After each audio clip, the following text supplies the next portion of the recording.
Pas disa orë kërkimesh, policia ka vënë në pranga ditën e diel autorin e dyshuar të vrasjes 48 vjeçarit Skerdi Lajdi Sufi. Siç mund ta shihni edhe nga pamjet e mëposhtme, është sekuestruar dhe thika e krimit, që nisi për motive krejtësisht banale. Ngjarja e rëndë ka ndodhur në lagjen nr. 3 të Kavajës, pasi e sherrri për parkimin. 48 vjeçari e goditi Sufin disa herë me thik.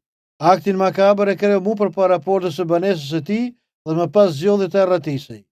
Sufi mori plagë teje të rënda, duke ndërruar jetë pasi mbërriti në spital. Lidhur me operacionin e arrestimit të autorit të krimit në njoftimin zyrtar të policisë, bëhet me dije se shërbimet e Komisariatit Policisë Kavajës, forcat e posaçme Shqiponja dhe forcat operacionale të drejtorisë vendore të policisë së Durrësit, pas disa orë kërkimesh dhe kontrollesh për kapjen e autorit të vrasjes me mjet prerës të 48 vjeçarit, kanë bërë të mundur lokalizimin, kapjen dhe arrestimin e shtetasit me iniciale LD, alias LP, 48 vjeç, banues në lagjen nr. 3 Kavaj, njofton policia Durrësit.